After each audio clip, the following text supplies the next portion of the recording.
You're very welcome to Radio Espial, episode 58, full timeline episode and analysis on our case. Mark Duffy, missing since October 2022 in Navan, Ireland. Thank you all for the recent subscribes. We're going to get straight into it. A little bit different tonight. Brian Goggin is going to be presenting the actual programme, so you're not going to hear a great deal from me. Let's get straight into it. Let's go to it. Over to Brian.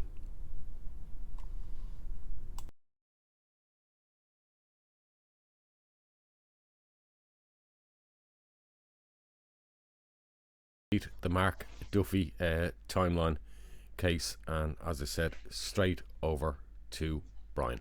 Brian, you're very welcome again. Right. Thanks, Mick. Good evening, folks. Thanks for tuning in. So, as Mick said there, episode 58, Mark Duffy case, so we'll get straight into it. Mark Duffy was age 43, just short of 44, when he went missing from his home in Navan, County Meath in Ireland, on October 3rd, 2022. Navan is the county town of County Meath, so it's about the 33,000 people or so, just around the same population as Bray, which is on the south of Dublin there in North County Wicklow. So anyway, that morning, Mark Duffy left his home to collect a social welfare payment at a local post office in the Johnstown Shopping Centre, and he was picked up on CCTV footage shortly before 11 a.m. at the post office, and later at a Centra supermarket on a Commons Road just before 3 p.m. and appeared to be crossing a road and heading back in the direction of Parnell Park, where he lived. Now, Mark unfortunately never arrived back home that day. He was due to start a new job as a construction site foreman, and he was formally reported missing without contact with his family on the 13th of October 2022. Now, extensive searches were carried out by the Gardaí and the Meath Civil Defence, and many volunteer searches in the areas and wider areas of Navan, including waterways, for weeks and through much of the rest of 2022. And no trace of Mark or his whereabouts were ever found. Now, nobody's ever come forward with any credible information about what happened to Mark Duffy on 3rd of October or thereafter. And his mobile phone, which he was carrying with him on the day of his disappearance, stopped pinging local communication towers on October the 4th.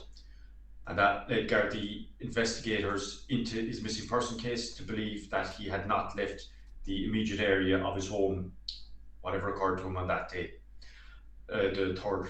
Now, Mark Duffy's been missing for just over 2 years at the time of this broadcast, and it's a missing person case that has yielded very few substantive leads. Now, just before we go any further, folks, just to reiterate, here at Radio Espial, we're focused on the victims, their families, and the facts. And we're almost invariably highlighting cases involving people who cannot now speak for themselves. So we must respect that. And any comments that engage in victim blaming or lack of respect for Mark Duffy or his family will be removed without warning. And those who do engage in this behaviour, they should have a look at themselves as well. As the old proverb says, when you point a finger, you have 3 more fingers pointed back at you.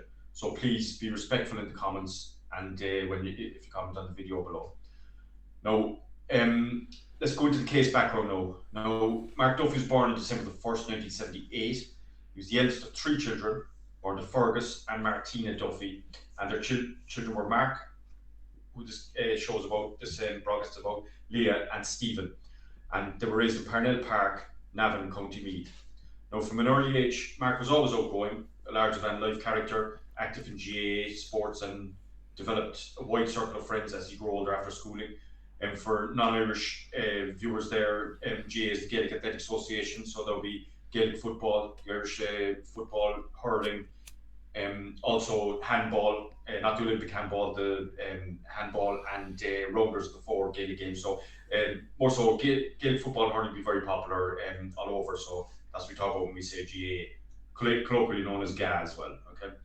Now, the family were well known in the area. His grandfather, Andy Brennan, had been a former mayor of Navan from 2004.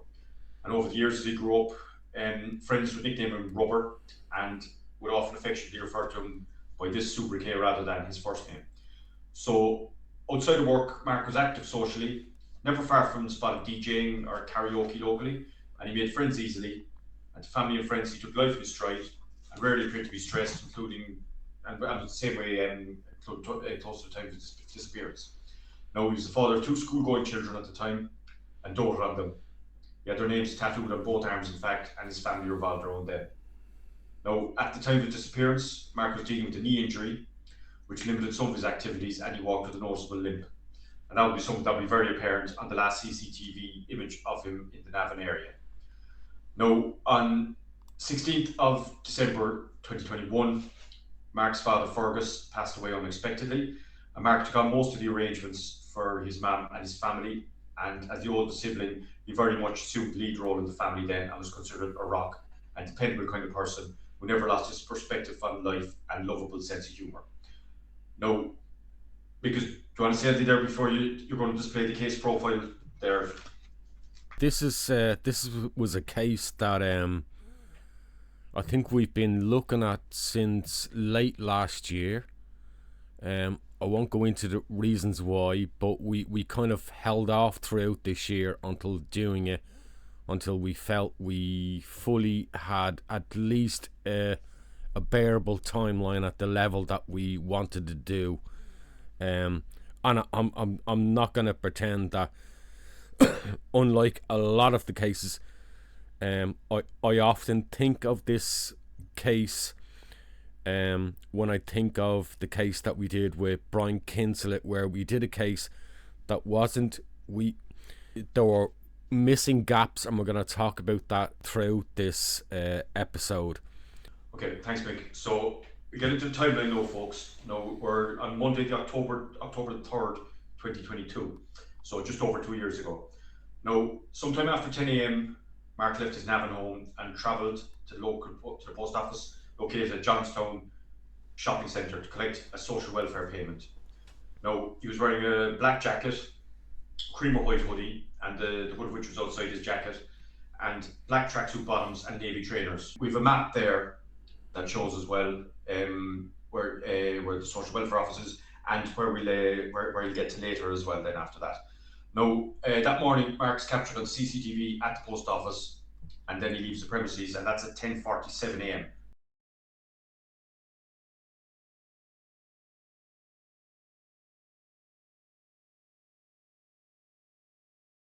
Now, then here we come to our first gap of nearly 4 hours. Then there's nothing more then until mid-afternoon officially. So 4 hours later, in mid-afternoon, he's once again captured on CCTV outside a small Centra supermarket, crossing over Commons Road, headed in the direction of the railway tracks that pass through Navan. Now, this is the last confirmed sighting of Mark, and Gardaí are aware of a number of men who saw and met with Mark that afternoon, but they provided no information as to Mark's movements after 3 p.m. Next day, Tuesday the 4th of October, when Mark left his home the previous day, he was carrying his mobile phone with him, and continued to ping local communication masts in the Navan area until it ceased to ping on Tuesday the 4th. Now, it was either out of battery charge or it was switched off. So on Thursday, then we've another big gap. We've a big gap here now, so it's 10 days more. On Thursday, the 13th of October, Mark subsequently reported missing by his sister Liam, who becomes concerned when she hadn't heard from him. Now, a missing person file was opened and a Garda investigation was launched. And just a quote from Leah Duffy, Mark's sister there: "I remember going to the Gardaí in Navan to report him missing and saying, if he didn't pick up his money in the post office, then he's dead. He was getting ready to start a new job in construction, and one of the last sightings of him was where he was walking with a limp across the Commons Road in town, wearing a black jacket, cream hoodie, black tracksuit bottoms and trainers at 2:45 p.m. Now, CCTV would show that he had been in the post office in Navan, and more CCTV would show him crossing the road there at 2:45 p.m. then as well. So very little to go on, folks. That's it where we are with it now. No, just moving on then. It was established that there'd be no sightings of Mark after Monday, October 3rd, nor had his phone been used, and he had not left the country either. There was no activity on his bank account, and he did not collect any further social welfare payments. He did not commence work with his new employer as a site foreman, that his sister mentioned either, and no relative, friend, or member of the public reported seeing Mark Duffy after Monday, October the 3rd. Now, his last known sighting and sign of life was on Commons Road in Navan. Now, extensive ground searches and inquiries were carried out by the Gardaí, volunteers, the Irish Civil Defence and Meath River Rescue of the local River Boyne and other waterways in the area, and all searches failed to give any clues to his whereabouts. Then, in November 2022, Leah makes an information appeal to LMFM about her missing brother's case. After 6 weeks, Mark's social welfare card and other personal items were found at the other side of Navan town in the search, but they provided no further clues as to what happened to him. FM and Leah is speaking. I believe the host of the radio station is Jerry, and let's take a listen to that. Wednesday afternoon's late lunch. 2 months ago, Mark Duffy went missing in Navan and he hasn't been seen since. 2 months ago. He's due to celebrate his birthday tomorrow. He'd be 44. His sister Leah joins me on the line. Hello, Leah. Hi, Jerry. How are you? I'm good. Not good for your family these last number of weeks. No, 58 days, and it's just been 58 days of hell on earth. Just the not knowing and having absolutely no contact from him, and it's just totally out of character for Mark to do this. He'd never ever go this length of time, without any contact with either the family or his children. It's inexplicable, really, and I know this is the way you feel about it. This just came out of the blue. Nobody saw anything happening. How was he? Just when you think about him back then, before he went missing, was he okay? He seemed his usual self. Mark is the type of person that nothing phases him. He just gets on with it. He takes everything in his stride. He wouldn't be one to stress or to over worry or overthink things, or it wouldn't be in his character. Mark is such a friendly person. No matter where he goes, he makes friends so easily.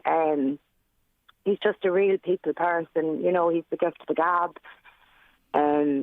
He was due to start. He was due to start a job. He got a job as a foreman, which would have took him all around different sites in Ireland, and he was looking forward to that. He was excited. For that, but that never was to be. It wasn't to be, and he has 2 children that he lived for and loved as well, Evan and Lauren. Absolutely, yes, absolutely. 2 wonderful children, and he's the best dad he can be to them, and they're missing him so much. They're lost without him. They're both at the age where they need their dad, and Mark is always there for them. There's never, if he's needed to do anything or the kids need anything, he's there, he's on it, even down as far as my own children are concerned, we'd be a very close family, and even the kids would be they're just lost. They just don't understand what's going on. We don't even understand it ourselves, we've no answers, and what we've been clinging to is the fact that his birthday is tomorrow, and normally birthdays are a big deal in our families. We always like to make a little fuss of everybody, and after all, it is your birthday, and Mark would be like a big child. It should be that he'd be hyped up for days beforehand, and sure, he'd nearly be at the door for the card before the postman. That's just the type of person he is. And your poor mammy Martina as well must be just at her wit's end, is she? It's actually starting to become unbearable to even to look at her, to see how badly it's affecting her. My dad has not long passed away. He passed away on the 16th of December last year, and it was very sudden, and it was a humongous shock to the whole family. And Mark was an absolute rock. He'd stepped up, he organised everything, he took care of everything. He was there for me, he was there for Mum and my other brother Stephen. He took care of everything, and just looking at Mum, she's just fading away in front of my eyes. The stress and worry of it. Mark is the eldest of 3, but no matter where your children go, you always worry about them, and Like, it's every parent's worst nightmare for your child to go out and not come home, regardless of what age they are.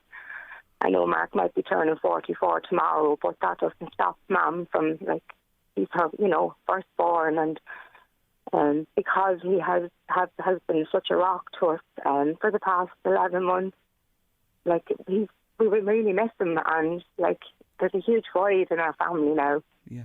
And nothing adds up. I know you've been mulling over this, trying to see if there's anything that jogs anything with any of you, and it doesn't. And I know there have been extensive searches by volunteers, the Civil Defence, Meath River Rescue. Everybody's been involved, and not a trace of him has shown up. How do you phone or anything with him, or does that come into play at all? No. He did have a phone, but we haven't been able to find it. The phone hasn't been. I know his phone was in use up until the Tuesday, which would have been the 4th of October. Right. And after that date, the phone was switched off or went dead or whatever, and it hasn't been switched back on since. So there has been with all the searches, and there's been nothing, no findings of anything, even his phone. Which he would have had a phone on him at the time. Yes, so. Yes. And there is, are the Gardaí involved here? And I have to say now that Navan Guards are doing everything they can, as much as they can.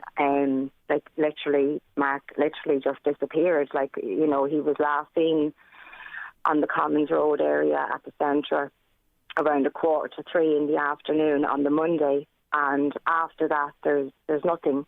It's like he just headed across the road and vanished. There's nothing, no other sightings, nothing. Not a trace of him. And now, when you mentioned the Commons Road, and I'm familiar with the area there myself, it would be busy at 2:45 with people coming and going from school, and a lot of activity there. So, did anybody notice anything? What was he wearing at the time? He was it was mainly dark clothes. He had a black jacket, black tracksuit bottoms, dark navy runners, and it was either a cream or a white hoodie underneath the jacket. But he had a sore knee, so he had a bit of a limp. So people may have noticed a person with a limp, and as you said yourself, it was an extreme, at that time where children are coming and go, I could be on the school run myself, and people can be sitting in traffic, and maybe they didn't know, but maybe now they might think, well, was that Mark that walked past me? Like, even if you think you've seen Mark, it's just to know where he went after that point. That's where we're stuck on. We just don't seem to know where he went after he crossed the road at the Centra, heading for the Parnell direction, which would have been where we were reared. We grew up in Parnell Park, so like, he'd be well known in that area as well. Yes.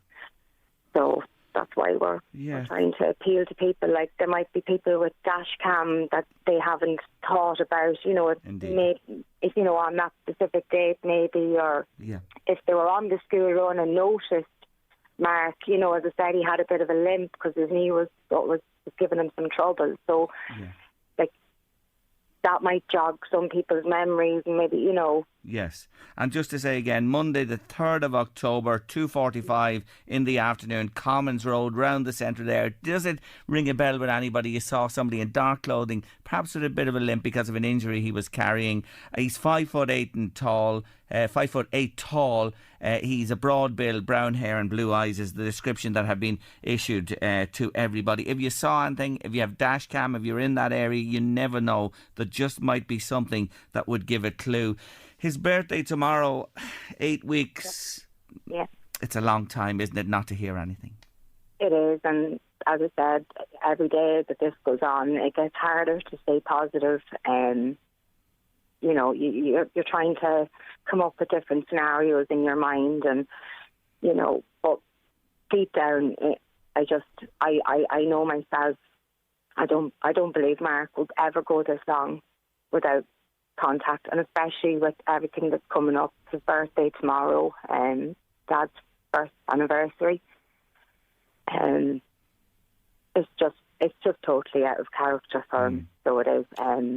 whatever, about a couple of days or whatever, Yes. not talking. Everyone goes a few days without having contact, but this is more than that. This, like, we've checked with friends, relatives, we've literally checked everywhere and with everyone, and nobody. Nothing coming up. Nothing at all at the minute. So any piece of information, anything spotted, jogs anything with anybody, see anything, any bit of information may just help, unlock this situation and, bring news to the family who are desperately seeking something at this stage. It's everyone's worst nightmare that somebody just disappears into thin air and not a word about it. Look, Leah, I hope that there is word and there are developments for you sooner rather than later, and I hope our wee conversation today here on Late Lunch will prompt something with somebody perhaps, and we're thinking of you, your mum and all of the family at the moment. Thank you so much, and I appreciate you doing this for us and for Mark as well, and just hopefully somebody out there listening may know something, or, however small or insignificant you think it might be, it never is. It could be some little tiny bit of information could be, the key to finding the next step where Mark went after that. That's what we're trying to piece together, is where he went after that. Absolutely. We wish you well in your search for news. Thank you indeed for joining me, Leah. Not at all. Thank you very much for having me. Not at all. You're welcome. Bye-bye. Bye-bye. That's Leah Duffy there. And just to mention a link, a very significant one to Mark, is the late Andy Brennan. He was mayor of Navan at one stage. He's Andy's grandson. And Andy, a very well-regarded man in the community. Very difficult circumstances there for Leah and the family. Brian, the timeline shifts once again, on again, and another difficult circumstance for the family. Yeah, so after Christmas then, 29th of December 29th, 2022, very sadly, Sharon Fitzpatrick, mother of Mark's two children, Evan and Lauren, passes away suddenly. It's another blow for the Duffy and Fitzpatrick families, with still no news and developments on missing Mark Duffy. And Mark's sister Leah said what a huge support Sharon had been, and what a great mother she was to the children as well. So died young there, very, very tragic and unexpected death there. So then we move on another 6 months then. Brian, can I just say something? And I think this is important. I know we discussed this today, and we have obviously other sources, and it's one of the it's a train of things that sometimes happen in the comments when we do timelines. Can I be absolutely clear here that Sharon Fitzpatrick's death was of natural causes, and we know that. So please don't go off in tangents on the timeline in comments about, crazy conspiracy theories and, what have you. We have checked this out. Sorry, Brian, go ahead. Yeah, thanks, Mick. Yeah, so that's it. As Mick said there, no, very tragic. So rest in peace, Sharon Fitzpatrick as well there. No, we move on then 6 months, and 26th of June 2023, Monday again, Mark Duffy's missing person case is featured on the Irish National TV Network, RTE, as part of a CRIMECALL episode, and Appeal for Public Information. Now, CRIMECALL is a monthly run show there where they look at crime, and people can phone in and give information, and with a view to trying to solve the cases there. Now, this does not result in any publicly known substantive information, leads or clues into Mark's disappearance. So just got a click note for that CRIMECALL appeal. Yeah, it's I think it's about a 7 or 8 minute piece. An appeal about Mark Duffy, who disappeared without trace from Navan, County Meath. There's been no sign of Mark, and his family is still looking for your help.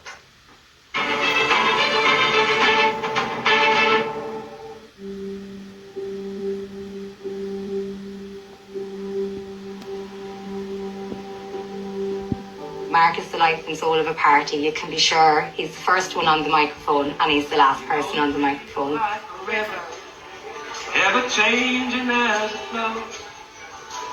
You know, no matter what party we ever go to, he'd get up and sing a song. He's just all around, he's just a brilliant big brother. I mean, I can always ring him if there's anything wrong or if I need a favour or... Mark has now been missing for 8 months. He was last seen on the 3rd of October in the Thomastown area of Navan. There he's gone out.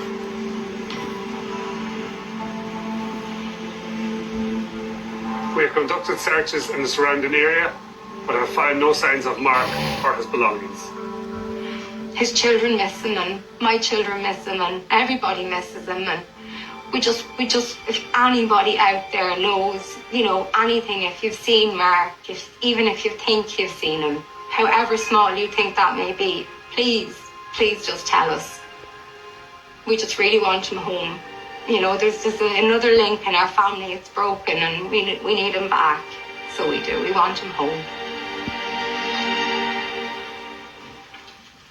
And if you saw or met Mark any time since last October, please do get in touch. The smallest nugget of information could solve this case. And Gordy would like to reiterate that anyone who assists them in locating Mark will be treated with the utmost sensitivity.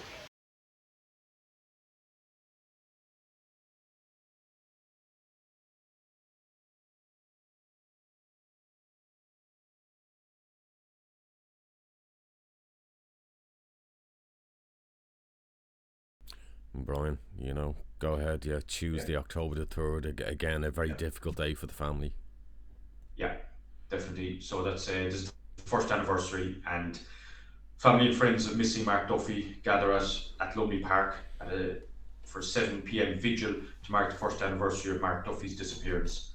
And again, this is very sad, so we've a quick clip of the vigil there as well. Yeah, it's very, very brief.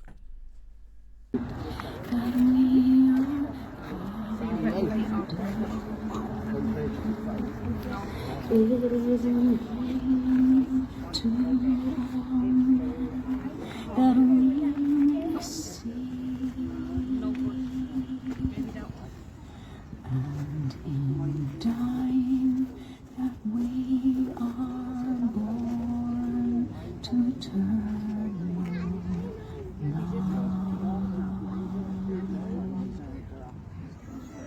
We move on a year then again, and for the newspaper, appeals are made by the family following the second anniversary of Mark's disappearance, and his mother Martina and his sister Leah both reiterate their belief that Mark is dead and request that the whereabouts of his remains be communicated so that his children can say goodbye and that he can be laid to rest alongside his late father Fergus. So it's very hard for them to come out and say that, and you know, very, very, very tragic all around.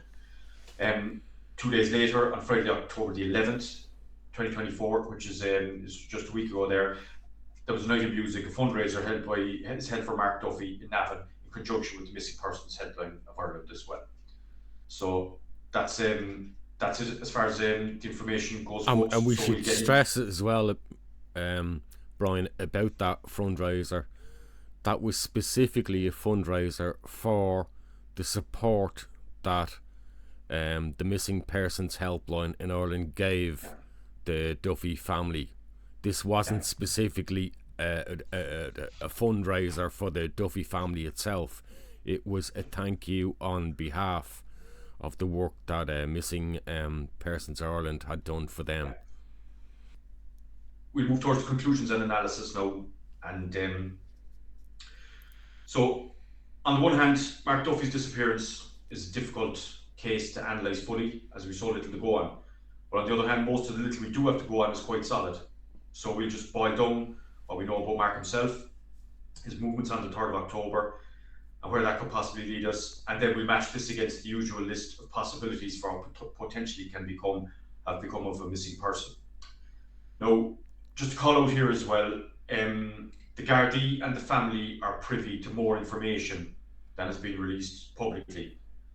And we have large gaps in the timeline that may be partially filled by them with that unavailable information. Now, information has to be kept back, has to be kept in the Gardaí's back pocket. to keep a step ahead in the investigations there as well. So please bear that in mind when we're going through with the conclusion and analysis there as well. So in terms of Mark's personality, we know he was gregarious, friendly, sociable, and dedicated to all three extant generations of his family: his mother, his father before he died, and his sisters and brothers, and his children then most of all. And there's photographs of him in the pub performing karaoke amongst adults, and equally posing with in his children's environment with Gru and the Minions for the Despicable Me film. Now, he was unemployed but was not work shy, as he'd secured a job that he was enthusiastic about as a site foreman there, which he was due to start shortly after the time of his disappearance. Now, we know he collected a social welfare payment in the Johnstown Shopping Centre post office by 10:50 a.m. on the 3rd. Then there is a gap in the timeline with nothing further officially until the last sighting of him on Commons Road nearly 4 hours later at 2:45 p.m. Now, there are slightly different versions of the final confirmed whereabouts. The final CCTV shows him limping across the road, while the Gardaí webpage states that he was last seen in the Centra store on that road. So we know he was obviously alive at 2:45 p.m. when he was last seen. And beyond that, the Garda website does say it's thought that Mark may have walked along the railway tracks on the outskirts of Navan near to Tara Mines after leaving Commons Road, with no further specifics and request any witnesses to come forward. And there's no timeline on that, when exactly that was believed to have occurred.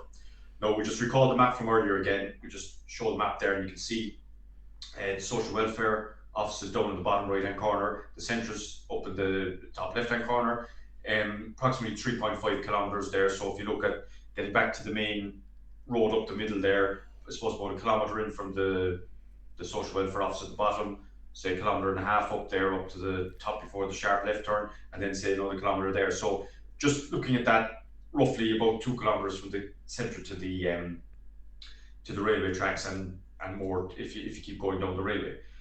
So that's a lot of ground to cover on foot, and some of it's uneven when you get near the railway tracks. So and it's a good bit for a man with an injured knee and a limp as well. Now, his social welfare card and what were described as other bits were found at the other side of town 6 weeks later. Now, that's an unspecified location in an unspecified direction from there, so we don't know what the other bits were either. Now, presumably the keys, change, bits and bobs he might have had in his pocket, presumably not his social welfare money either, and if there was anything significant, then maybe they'd held that back as well. Now, the Garda website also states that his phone had not been used after the 3rd of October 2022, and he'd not left the country, as we mentioned already. So, what happened to Mark Duffy after 2:45 p.m? Short answer is we just don't know, but we can narrow it down considerably. We don't know what happened between Johnstown at 10:50 a.m. and Commons Road at 2:45 p.m, or subsequently that afternoon or evening.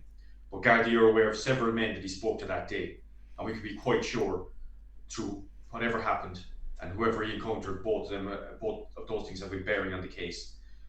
Now, the next gap in the timeline is large.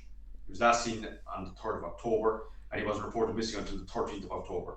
Why? Why is that? Now, given that he had 2 children and he was involved in their lives, this is puzzling. But we can't be judgmental either. He was an adult, and his family would have had their own routines, so perhaps they were getting worried a week after not hearing from him, but still hoped he was just doing his own thing, and they felt confident they would see him soon after that in due course. Now, just as well, like as a lot of people, ourselves included, a lot of family members of missing persons say as well, they never thought that this would happen to them, or that this happens to other people, not to them. The same as anybody who doesn't have a missing relative. You know, we all think that way, and same as people who do end up having missing relatives think that way as well. So either way, valuable time was lost there anyway, and we'll just go through some of the scenarios now and match it back to what we've just summarised there about Mark. Now, when a person goes missing, possible scenarios are that the person in question either vanished voluntarily, has been abducted and has been held against their will, had an accident and has not been found, committed suicide and their remains have not been found, or met with foul play leading to being killed accidentally or deliberately, and their remains have not been recovered due to concealment or dismemberment and disposal. Now, given Mark's dedication to his family and his children, the fact that he was not a man of means at the time when he disappeared, he was unemployed and drawing social welfare, and that he was suffering from an injury that somewhat impact his mobility, the notion of vanishing voluntarily can effectively be ruled out. No, he didn't just, as they often say in cases, he didn't just go off to England, as some people might speculate. Not in this case, but in other cases you often hear that with people. And he didn't disappear to start a new life somewhere else. We can rule those scenarios out. I think the scenario of being held against his will could practically be eliminated as well. A middle-aged man generally does not fit the demographic of an abusive abduction, and the work and expense involved in sustaining an adult in the long term would be prohibitive unless there was something to profit from for the abductor. Now, if he had an accident, I think given the intense and expansive searches involved by professionals, we would expect that he would have been found. Likewise, suicide is unlikely for that reason. We still can't completely rule out suicide, as he might have had a choice of where to do this, limited by his knee issue, of course, but highly unlikely as well. Now, this just leaves the fifth option that is listed above there, foul play, and that's by far the most likely scenario. And whatever befell Mark Duffy, it occurred in Navan, with his remains being concealed or disposed of, not necessarily in the Navan locality, but actually most likely elsewhere, given the aforementioned extensive searches there. Now, it seems the Duffy family have their working theory, and as always, somebody knows something. And we said earlier, his mother and his sister both believe he's deceased, and that people know where his remains lie, and they just want his remains back to be buried alongside his father. And this thing, his mother Martina did use in a social media post, did say the dogs on the street know what happened here. And as we said earlier, just recall we said earlier about Navan. Navan isn't a sprawling metropolis. It's a town of about 33,000 people, and that's grown in recent years. It was smaller 10 years ago. So, locally, I'd say it's a pretty good idea what happened there as well. So I think that's the conclusion there. So, Mick, anything you want to add to that there? Yeah. I made a few notes. Obviously, unlike an awful lot of our timelines, this one has an awful lot of gaps, and we never like gaps in a timeline. So just in no particular order, I suppose some of the notes that I made was I found it interesting when I looked at the Garda appeals and the Garda page on Mark Duffy's missing person case.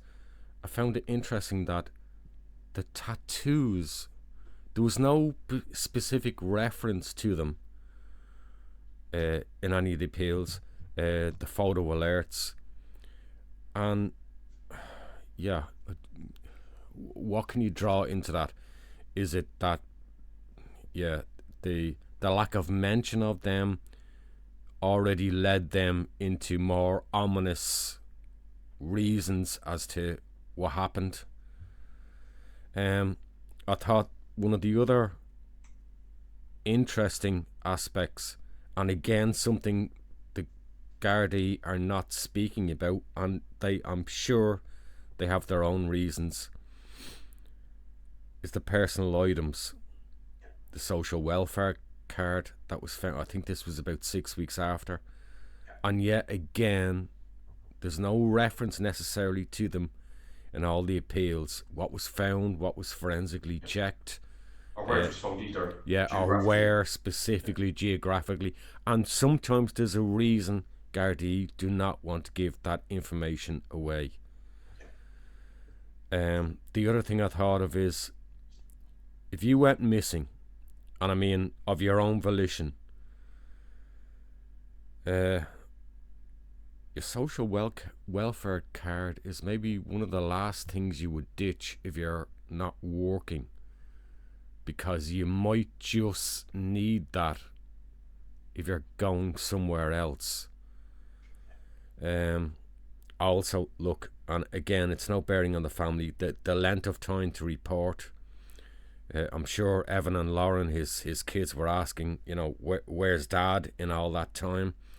And remember, with his ex-partner Sharon, who'd passed away in that recent year, so he's now a single parent, taking on probably even more responsibility there. she passed after him. Beg your pardon. Yeah. She passed out, but what I mean is the additional responsibility coming up to the time of his disappearance.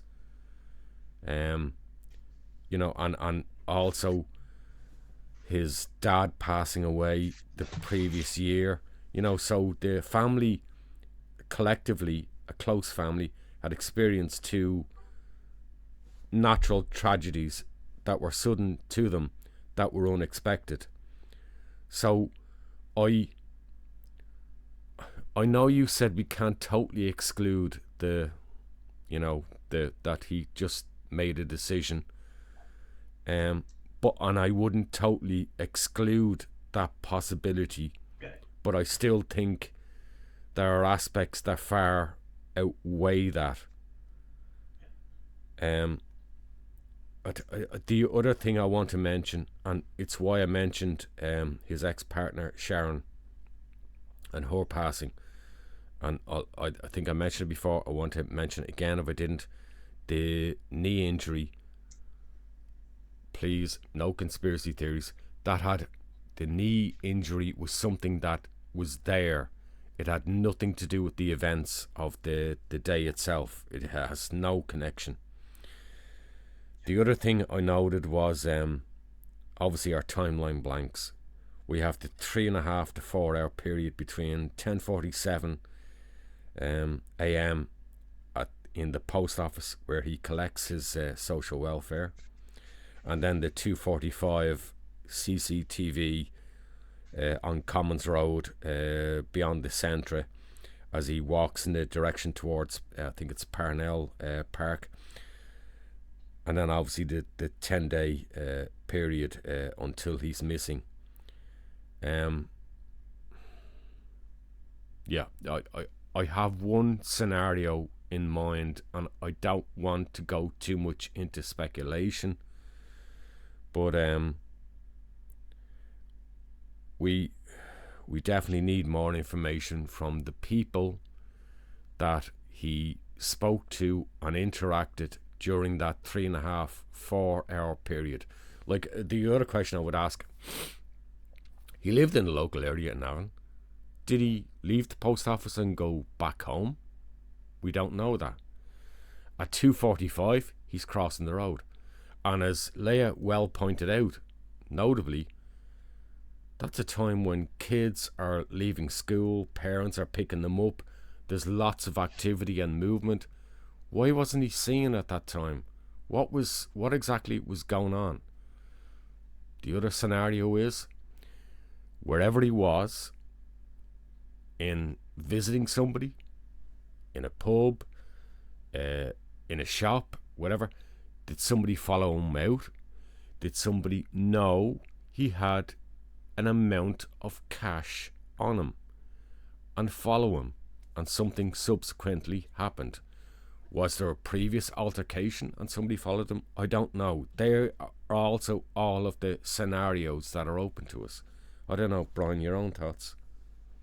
Yeah, I think so. I mean, from the statements of his mother Martina and his sister Leah, I think they seem pretty sure anyway that there was something happened to him by other people's hands, and they've said that on social media. That's out there. So I think they've good reason to believe that. They live locally as well, so I think they've got working theory on what happened there, and I think I think it's valid. It's along the lines of what you suggested there, Mick, as well.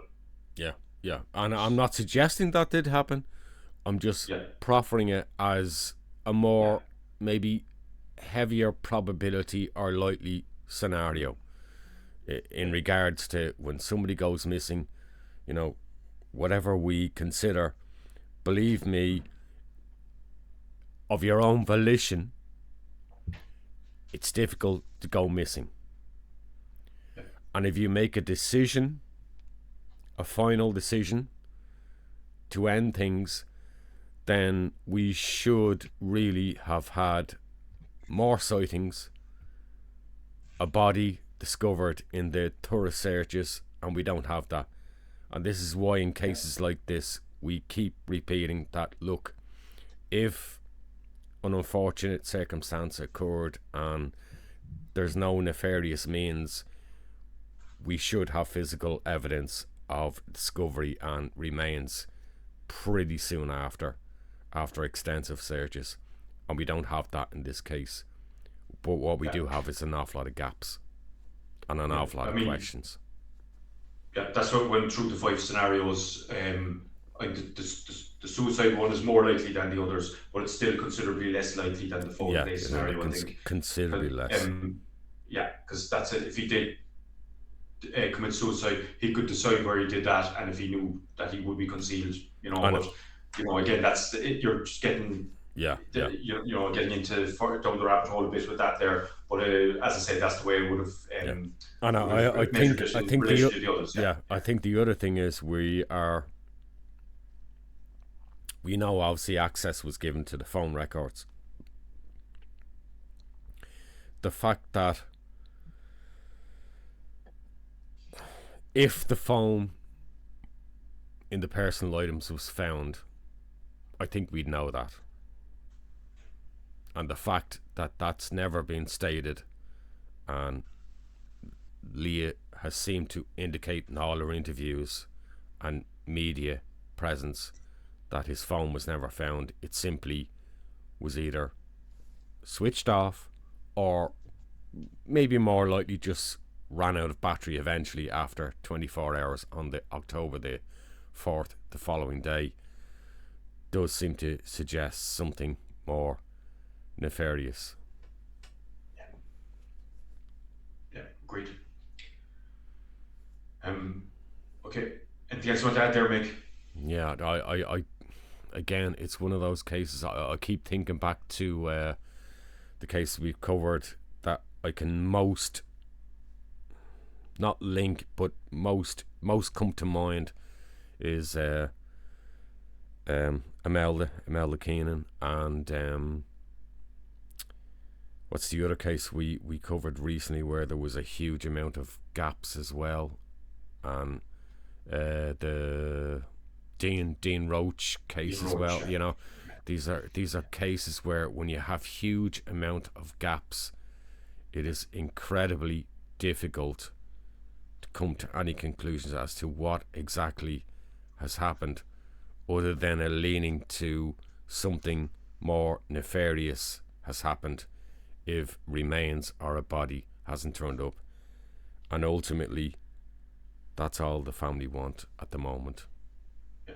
And once the time it goes further into the rearview mirror with people then as well. Yeah. And this I mean, Imelda 30 plus years.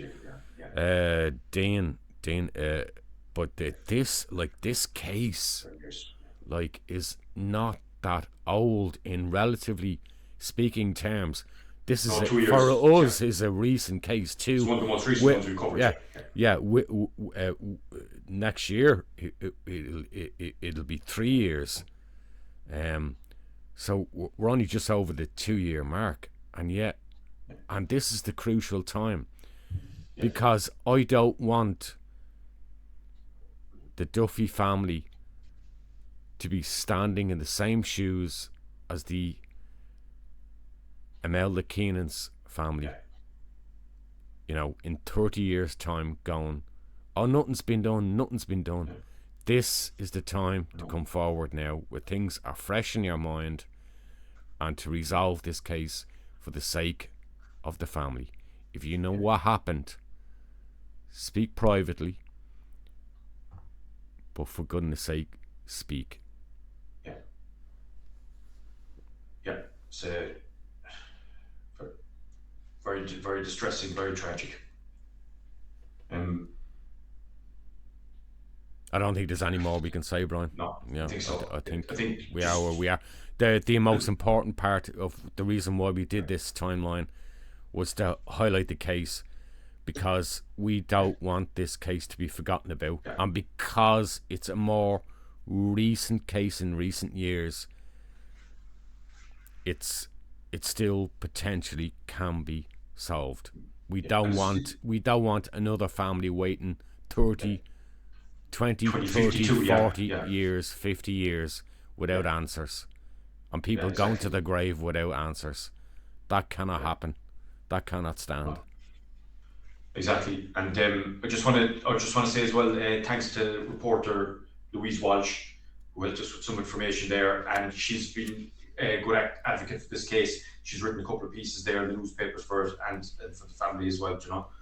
So thanks to Louise for that. Yeah, And I think you communicate with her today yeah, as well, and yeah, we and she have. got back very quickly as well when I contacted yeah. her. So much appreciated. I think this is a low profile case as well, Mick, and I think these cases need all the help they can get there. Yeah, So no, absolutely. hopefully Yeah. So let's hope the case is upgraded to a murder inquiry as appropriate to progress it, and apply the necessary, and somebody comes forward so that can happen there, you know. So and they apply the necessary pressure to solve it and recover Mark Duffy's remains for his family. They've endured such unthinkable tragedy in the past 2 years, with Mark's disappearance and the mother of his children, Sharon's early death there as well.